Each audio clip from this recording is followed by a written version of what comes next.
to find a better life, I suppose. And for me, at that point, that was kind of the ultimate sacrifice, or the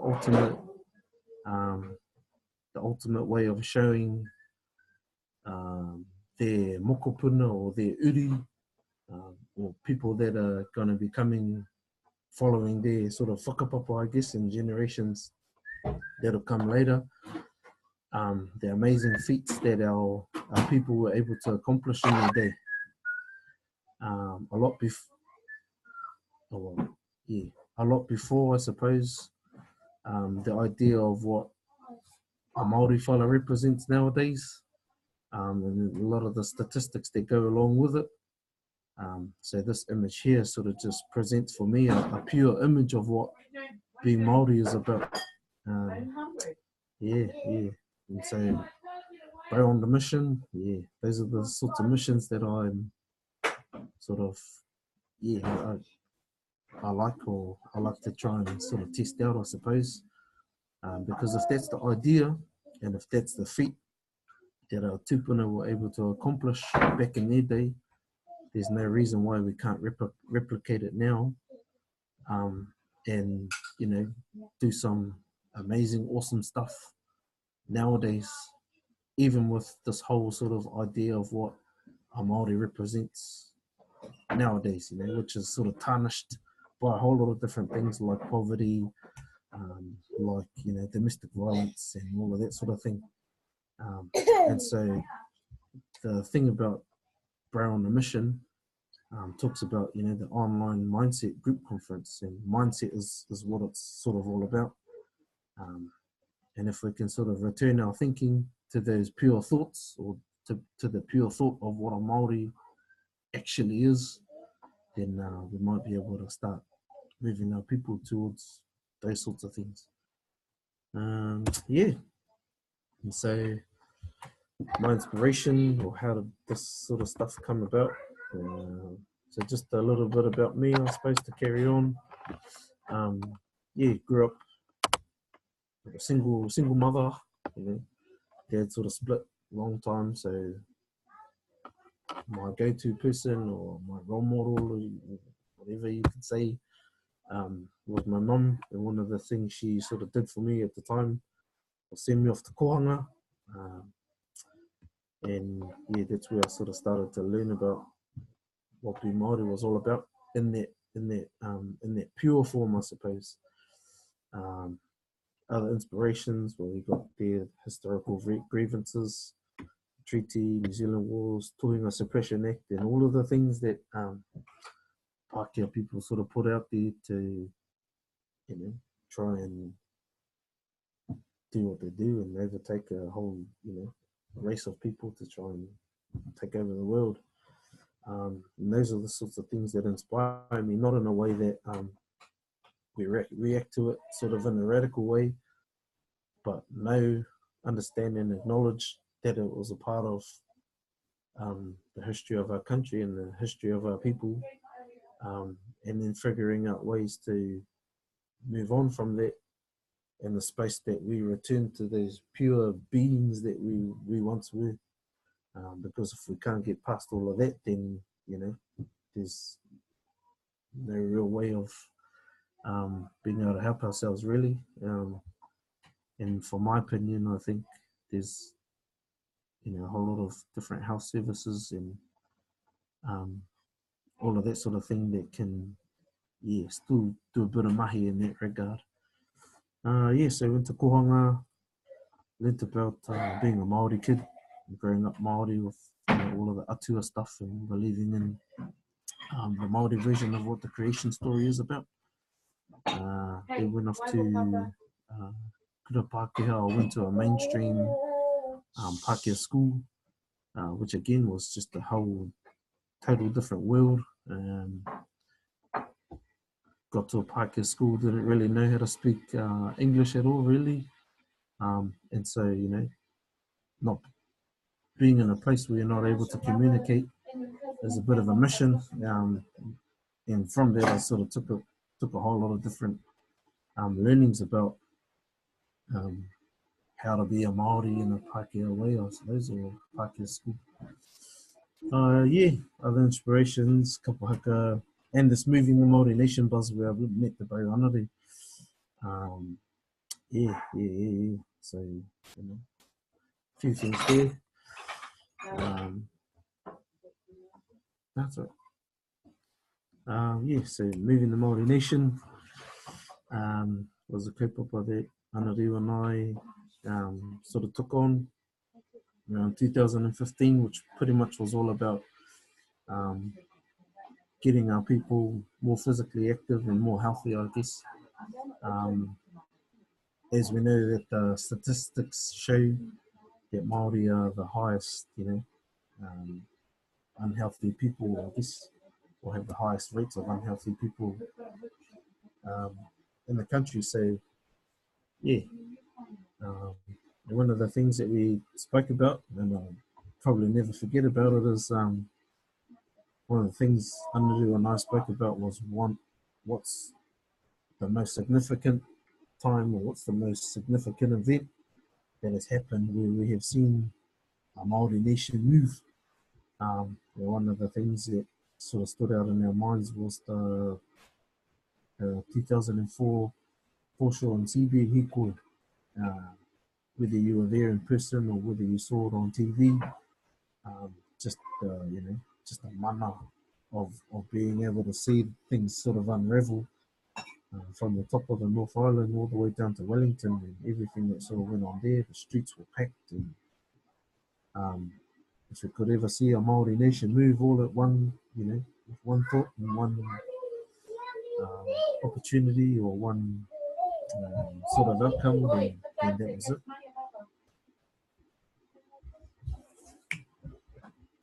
Yeah. And so moving the Māori nation, we were pretty into that. Pretty much, in our own way, working with Whānau to become healthier and more physically active. And so this was just, I guess, a way for us to combine our resources and combine our knowledge to do something do something on a bigger mass. Hopefully, trying to achieve something like the equal. So that was it. And this was sort of something that I came up with during that time.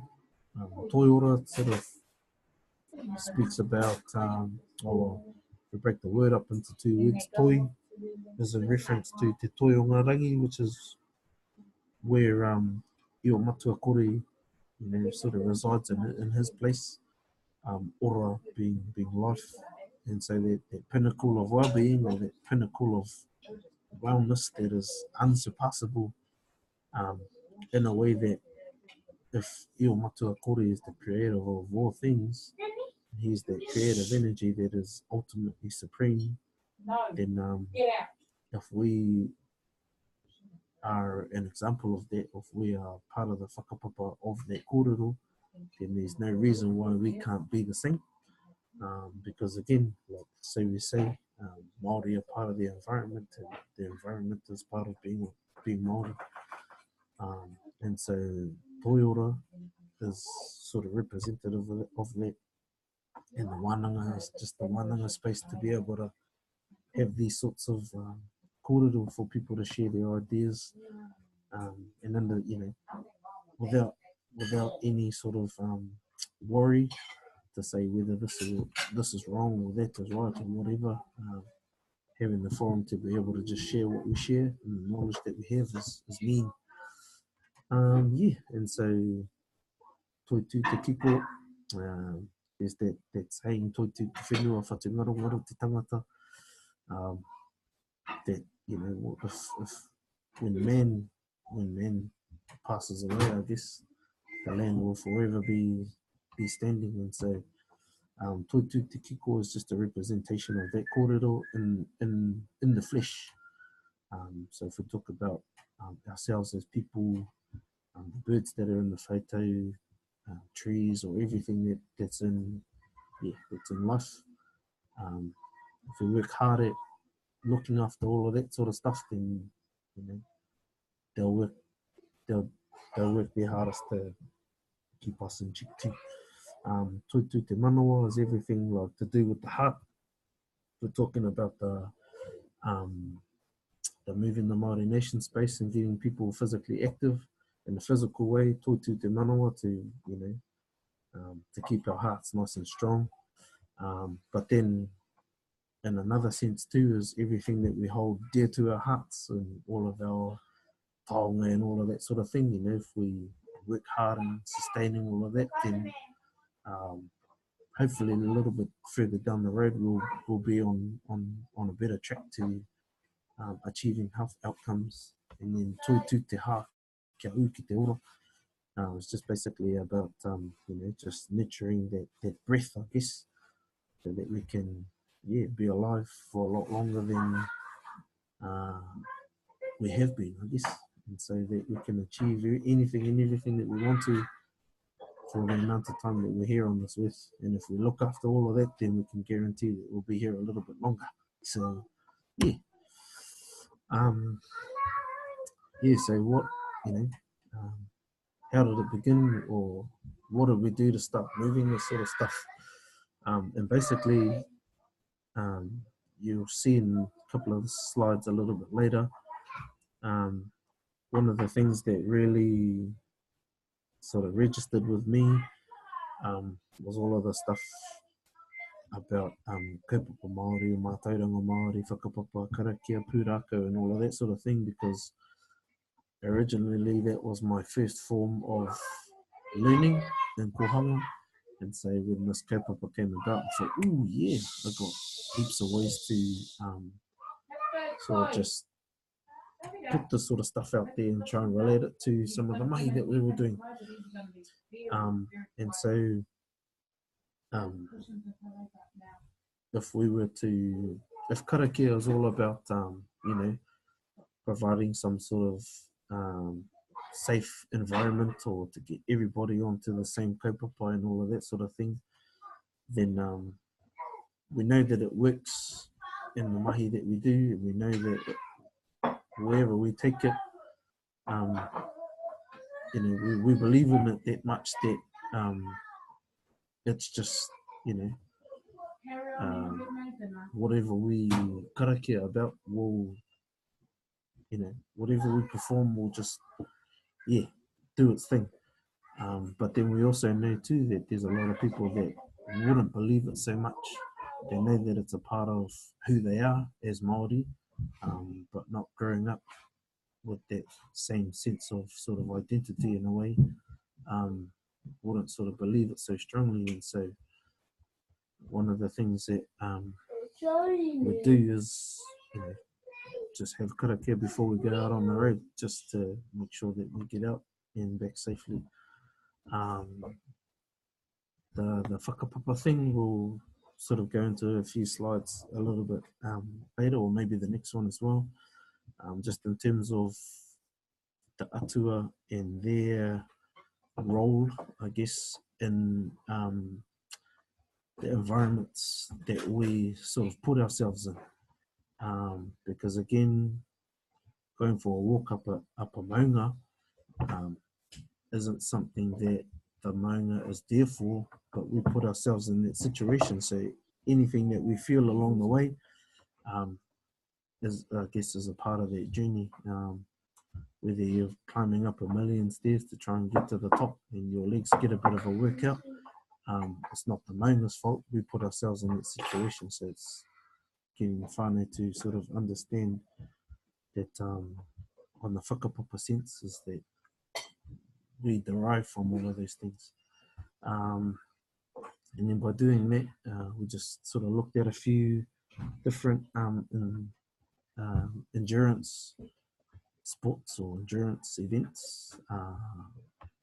Peak to peak, Iron Māori is a big one.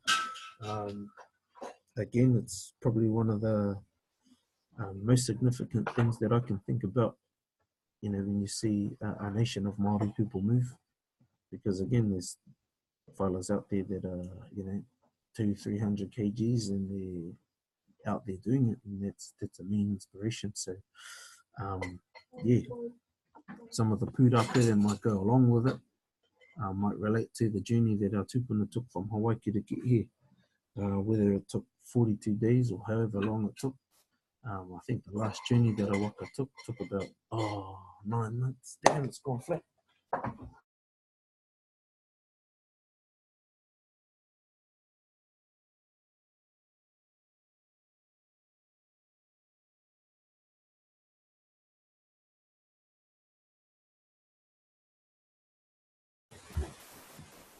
Yep, cool.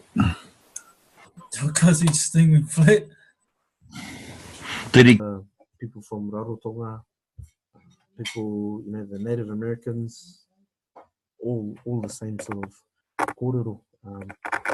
And what we sort of tended to do was try and extend our knowledge beyond just knowing that we are part of the environment, but also looking for knowledge in a way that it's kind of hard to explain. But one of the things that I sort of got into was that if you go into the bush, into the ngahere or out to the moana enough times, the amount of learning that you do by just going there is massive. But then at the same time, it's kind of hard to explain because it's a type of learning that is that's on so much a higher level that you kind of got to go and do it to be able to understand it. But one of the things we have sort of been doing is relating this idea of atuatanga and relating different atua to maybe some of the physical activities that we've been doing. Araru and I met this fella named Ihi, who was doing a lot in this space where his main mahi was around sports psychology and all of that sort of thing. And so what he did was he was doing a lot of research, I guess, and finding out ways to integrate this idea of mātauranga Māori into physical activity, say like riding bikes or going for swims and all of that sort of thing. And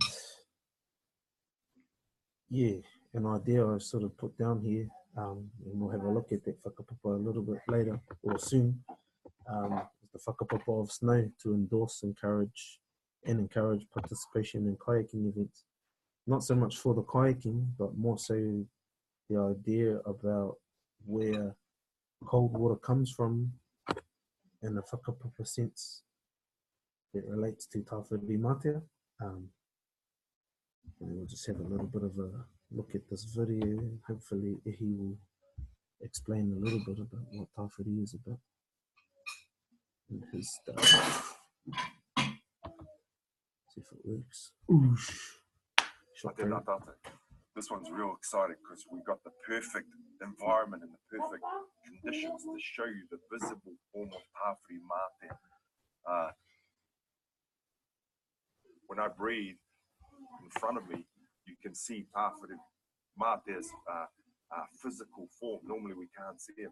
But why this is important is because Tāwhiri Mātea is our connect to aerobic conditioning.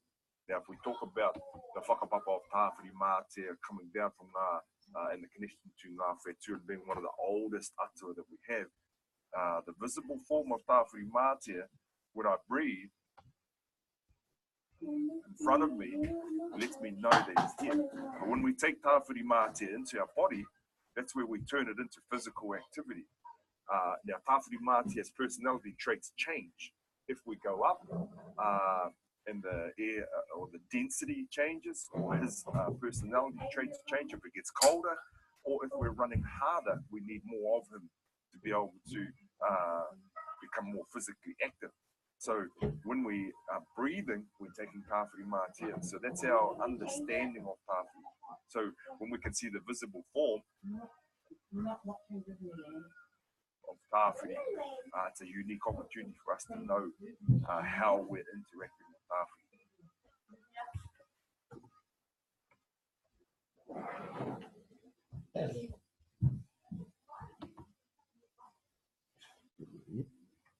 So yeah, I guess in the sense of the cardio space, yeah, a lot of us kōrero would sort of relate in that way. And then again, coming back to this whakapapa of snow, to endorse and encourage participation in kayaking events, not so much for the kayaking events, but to understand where cold water comes from in the whakapapa sense.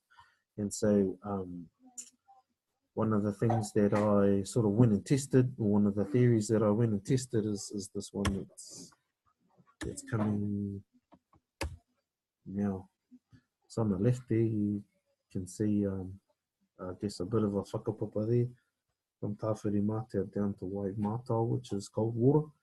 And one of the theories that I wanted to test, or one of the things that I wanted to check out to see if it actually works in a way, was just to sort of enter, I guess, a couple of endurance events. And this one here in particular where the snowfield is called Peak to Peak. And part of it involves snowboarding down a mountain, mountain biking down the rest of the mountain, and then ending up in the lake and kayaking across the lake. And so what that part of the event did, it personified what this whakapapa is about. The whakapapa of snow starts off with Tāwhiri Mātea, and then we've got huka that comes after that, which is a generic term for snow. Whenua huka is the type of snow that that stays around the top of the mountain peaks all year round. Okay, so that's the type of snow that would just, it would never melt away. It would always sort of just be there. Hukapapa is when it starts to turn into like the ski field where you can see here, or snowfields. Hukamania is a part of is a type of snow that's, if you can see just up on the top of the peaks there in the photo. Hukamania is the type of snow that clings on to the tips of those maunga. Hukapo is the type of snow that never sees the light of day.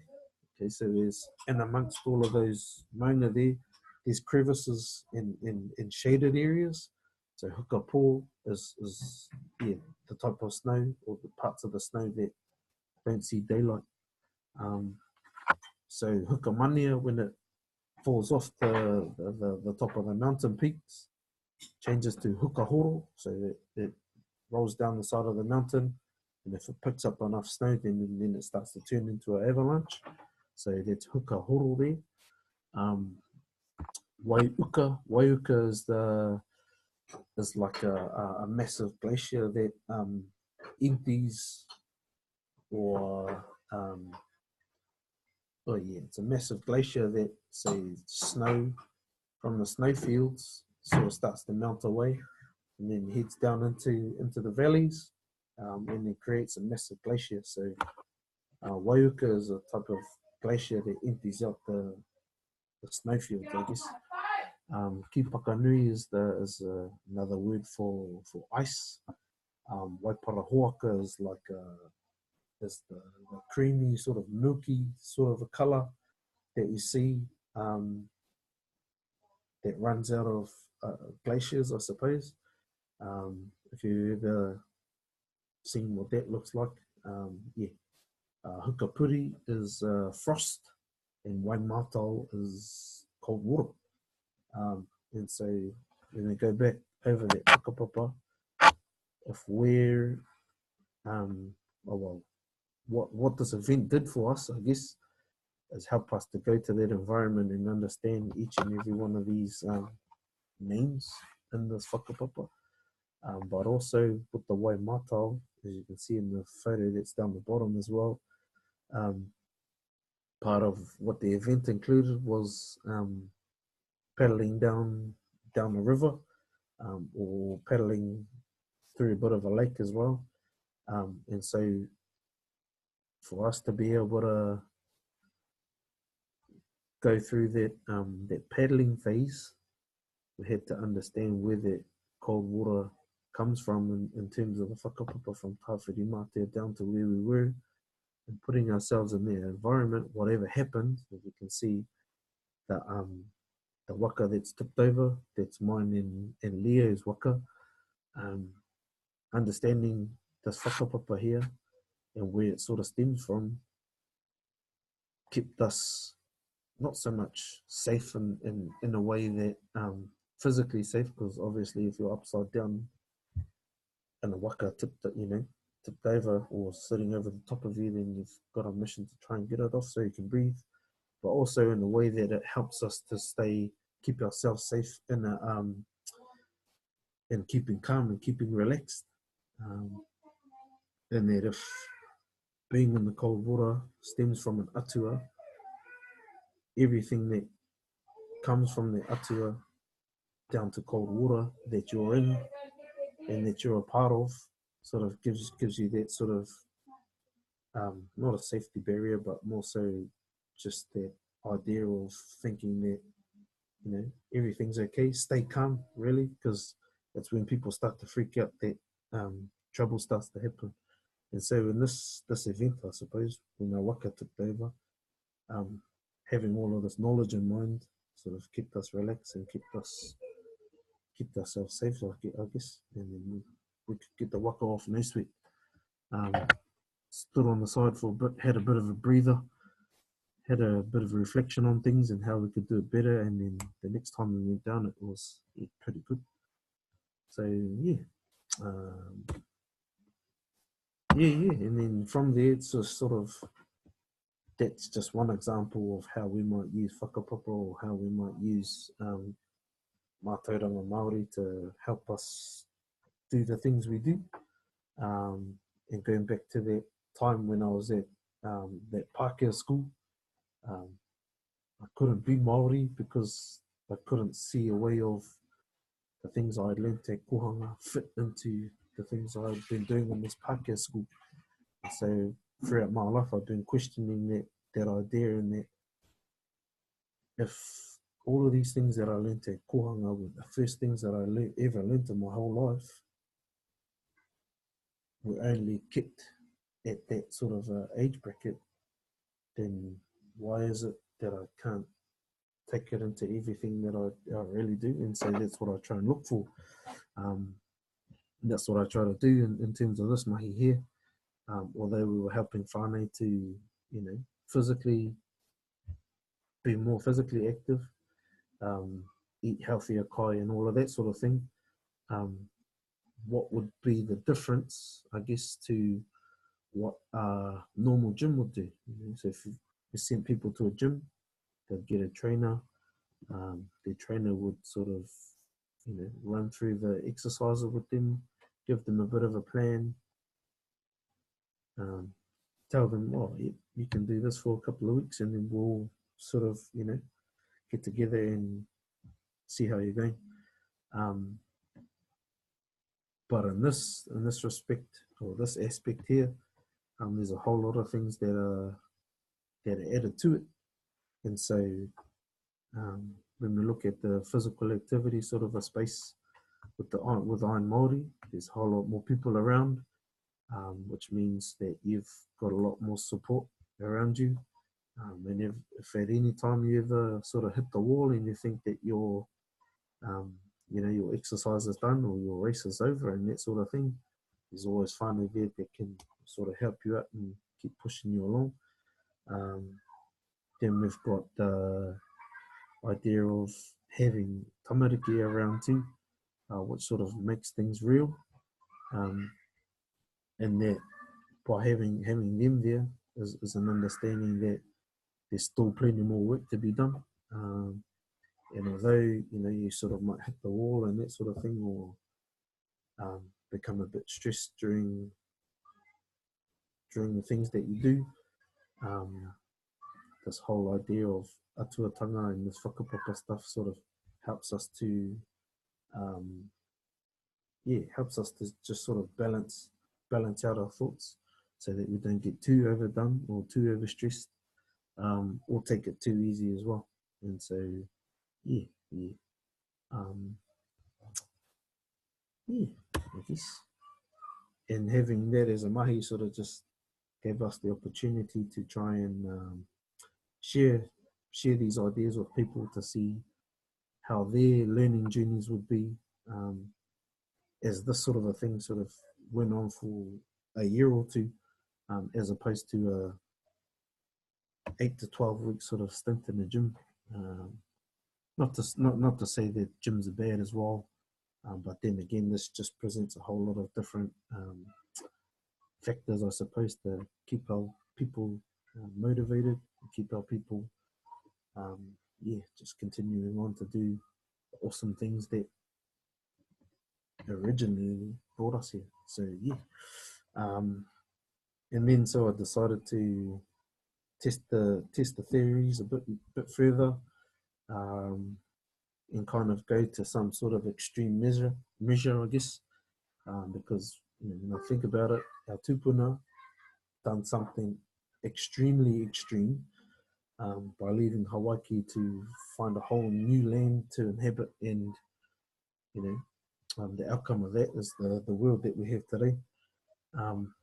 And so for that sort of an extreme feat, what's something that I could sort of do that might relate, minutely, I guess, to the things that they could achieve. And then I thought, well, when they got here, there were no cars, there were no motorbikes, or there weren't anything that could take us across the whenua. And so one of the things they had to do was just, find out the lay of the land and get across it. And the only way to get across it was to go across bare feet, and experience it. And so one of the experiences that I put myself into was this coast to coast sort of a buzz, because for me it's sort of related a lot to what our tupuna did. And the only thought that really sort of come into my head was the first day our tupuna got here, they would have seen all of these things, they would have experienced all of these things. And for me, myself, doing this for the first time, it's a lot the same. I didn't know any lay of the land. I didn't know what maunga there were, or what rocks, or what terrain I had to cruise across. So we got a bit of a crew together. Went down for a bit of a look. Entered into this coast to coast race. And it was pretty nuts. I think the course is about 243 k's long. Starts in a little place on the west coast, just south of Greymouth, called Kumara, and then ends in New Brighton Beach over in Christchurch on the other side, on the east side. Some of the things that are involved are running, cycling, running over this massive as maunga. If you can have a look at the photo on the top left corner there, running over that mountain pass there is, you couldn't even really imagine it. The only way to really sort of experience it is to actually go and have a look. It's about 30 k's long, that run over the maunga, but then for the first 17 k's, I think it's just all heading up the river. We crossed the river about 14 times. If you're a newbie, they say to take a map. This newbie didn't take no map. And so at in those sorts of situations, you have to use more than just what you see in front of you. There's that intuition where you sort of use to help you sort of get through sticky sort of situations. And one of the things that I sort of used, common sense, our tupuna were the best at it. One of the things that got me through was, as we were going up through the riverbed, or up through the river, instead of looking for the people in front of me to follow, because they're probably like 100 or 200 meters ahead, I'd look for the wet footprints that would go across the rocks. And then so that was just something that you had to figure out as you were going through it, because it wasn't something that we were prepared for. It wasn't something that we had done before. And so as you're doing it, you sort of got to keep your wits about you, switch your thinking on, get that mindset in check, and then you're just over, you're into it. And the worst thing that you could do really is get to a checkpoint and say that you're over if you're over. But then again, if you're in between, say a checkpoint, and you decide that it's over, who knows how long until you get to the next checkpoint, which is what happened to me. So me and a few of the bros decided that we'll make a pact, and that over the top of the maunga there's a little hut up there called Arthur's Pass. Up on Arthur's Pass, there's a little hut, and so we made a pact with the boys that would meet up at the hut. And so there was a cut-off time at the top, about 4:30. So I made it up there at 3 o'clock, and I was the first one up there. I thought, oh, yep, me. So I decided to have a yarn with one of the marshals that were there. And then I sat down and had a feed, and he was saying to me, oh, bro, you're pretty much well on your way. It's all downhill from here. This is the highest part of the whole run. So I thought, oh, yep, me there's. Got about an hour and a half to kill, so I'll just sit here and chill, have a feed, have a big feed, and wait for the boys. And then, so 4 o'clock sort of came around, and then the marshal fellow was saying to me at that time, oh, bro, I suggest you keep moving because there's one more checkpoint that you got to pass before you can get to the end. And if your mates aren't here in the next, say, 15 minutes, they're not going to be here. They're not going to make the cutoff time. So I was like, oh, yeah, okay then. But then what I didn't realize at the time was all of the people that I was following up the river, and all of their wet footprints that I was tracking, they kept going. And I stopped and waited for my bros, but they didn't come. So what happened was I ended up being the only one left on the course from that time, from Arthur's Pass till the end. And then so I asked the fella, oh shit, how long have I got to go? And he said 13 Ks.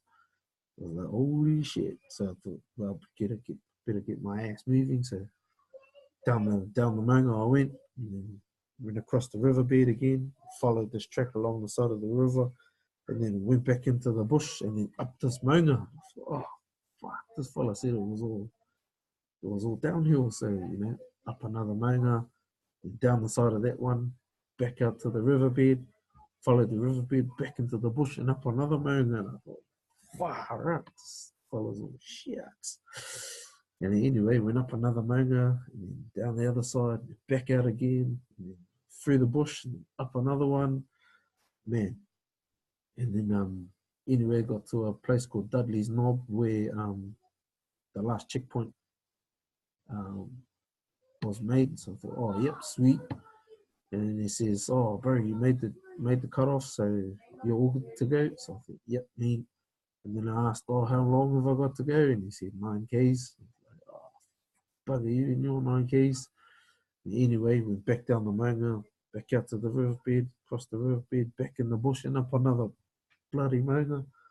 And all of this was just, sort of taking its toll on me. And then anyway, got back out to the riverbed one time. And then in one of the other photos, I'm going to show you in the next one. Oh yeah, this photo down here on the bottom right was the sun started to go down because the maunga is so huge down there. The shadow of the maunga cast itself right across the valley. And then, being on my own, not knowing how long I've got to go left, but there was a point there where I sat down, and then I sat down and sort of decided in my head that my race was over. And so I sat there for a little while, and then I realized I've probably got another 3 or 4 hours left of daylight.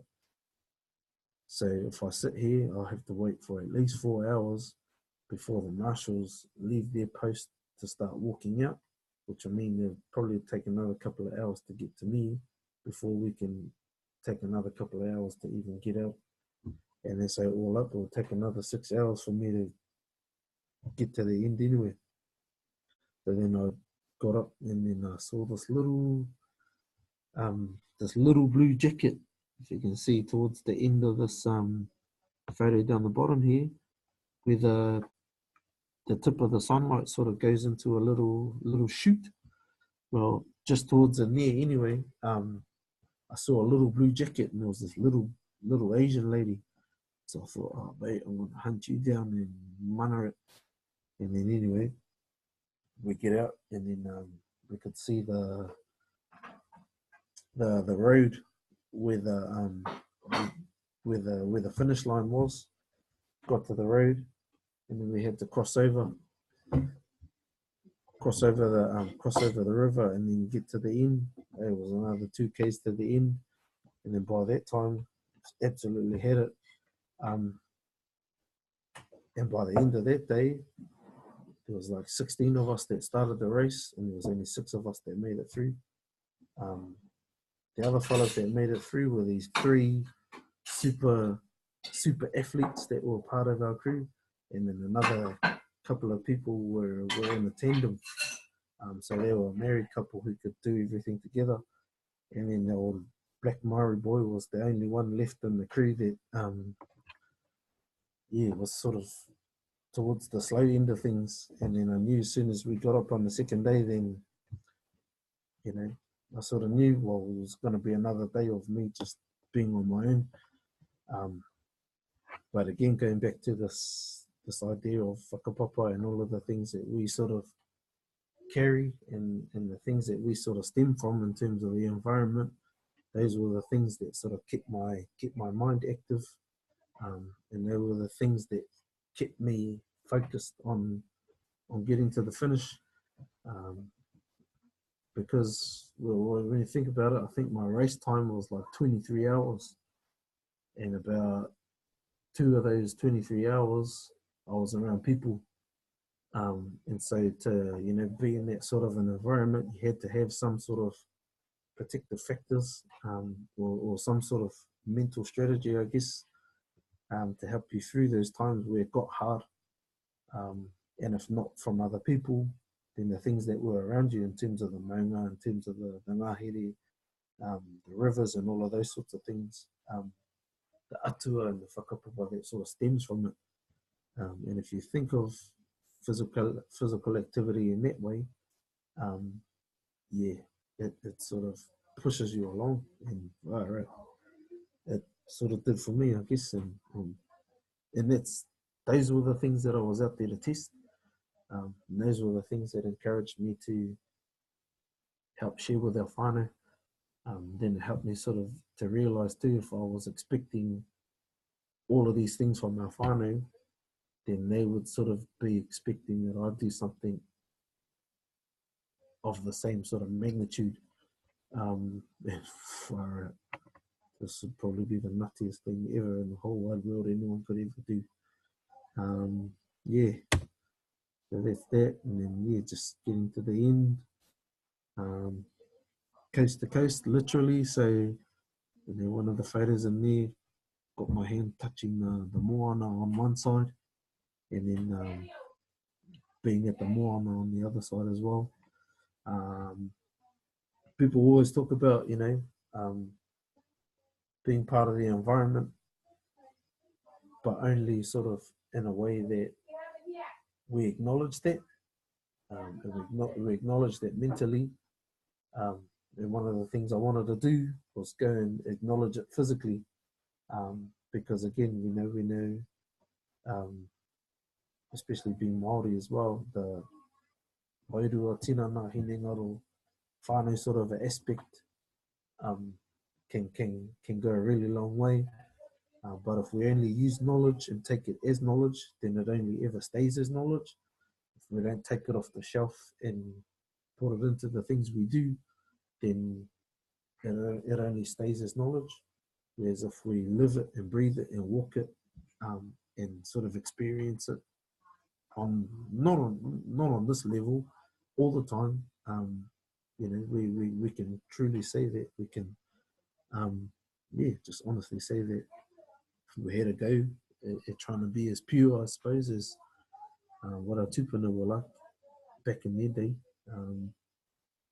And these are hopefully some experiences that we can share with other people to sort of, I guess, inspire or, relate to other people, I guess. And where to from here? So from sort of stemming from all of that sort of thing, the whole sort of toi ora wānanga thingy, and just being that ultimate sort of pinnacle of health, to be as awesome as our creator is.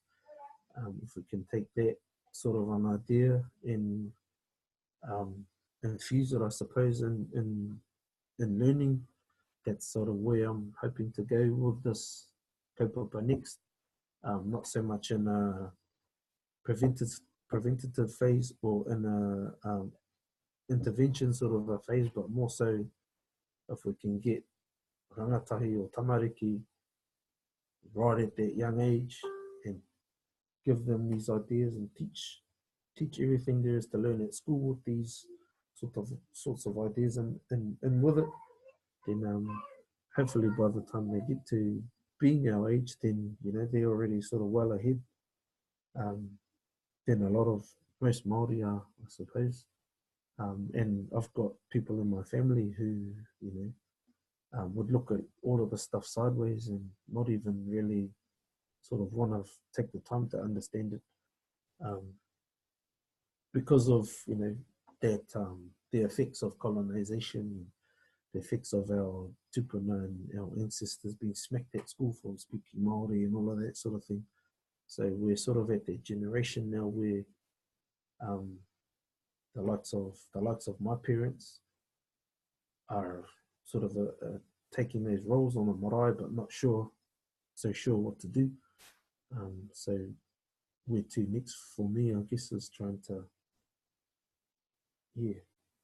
bring all of this information or bring all of this knowledge and share it with our kids, to take it to that next level, so that it's not just me or it's not just us taking care of this knowledge, but it can spread and share, become just as mean as what Pākehā education could be as well.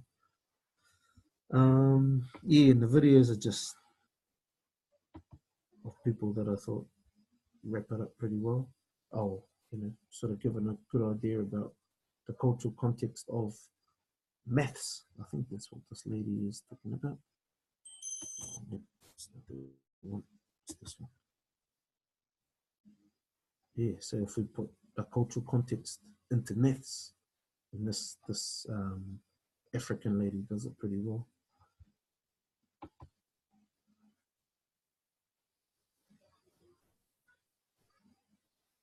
Good evening. Math is cultural. That's not a question. It just is. Let's do an experiment. This is the scenario. I'm in Otavalo, Ecuador, and I don't speak Spanish. And the vendor doesn't speak English. But I want 6 oranges. So I want everyone in the audience to show me 6 with your fingers. Hold them up in the air. Let's see how you show 6. Wow. Look around, see the variety. So we have 6 this way, and we have 6 this way, and we even have 6 this way. In Zulu, you can put your hands down. In Zulu, 6 literally means take the thumb. In Tanzania, in Rwanda, in Western Tanzania, you might even see 6 this way. And I know some people had this and they wondered, yes, I saw it. A-okay. As it turns out, finger gestures are very cultural in nature. And if you think about it, counting is one of the most basic things, one of the most basic mathematics activities that a culture can do. Well, today, I'm going to talk about culturally relevant pedagogy in terms of mathematics, right? So culturally relevant pedagogy, teaching, is a pedagogy that empowers students. It empowers them intellectually, socially, emotionally, and politically. I really like that one. By using cultural reference to impart knowledge, skills, and attitude.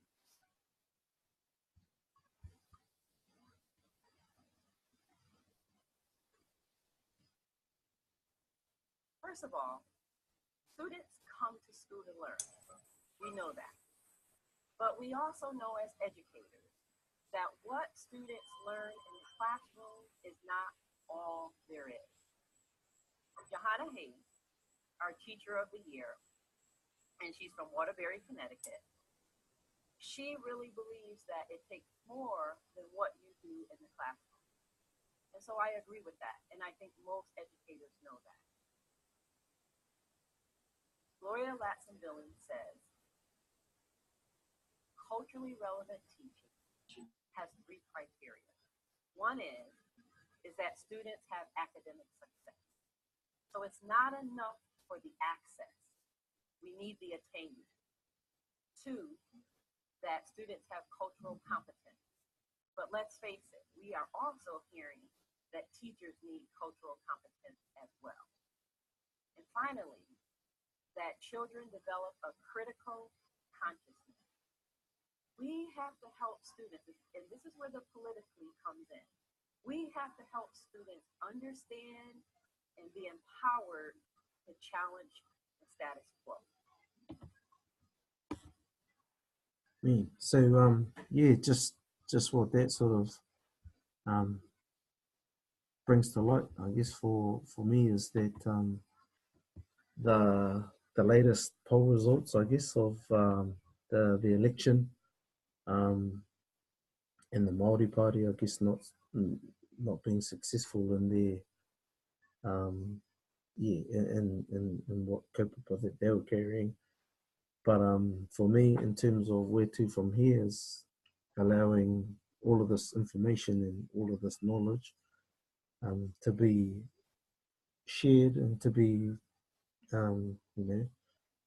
imparted, I guess, into our youth, so that they firstly understand themselves and who they are and where they come from and the things that our people do, knowing their sort of strengths, weaknesses, and their skills and all of that sort of thing, to be enhanced by the sense of whakapapa and atuatanga and all of that sort of thing, as well as the whānau and what we sort of know, and then being able to sort of hold on to that information in terms of the outlook, I guess, of what society is all about, because at this moment we've got a whole lot of statistics that say Māori are at the wrong end of things, and so if that's where it's at for us now, if we can teach our rangatahi or our tamariki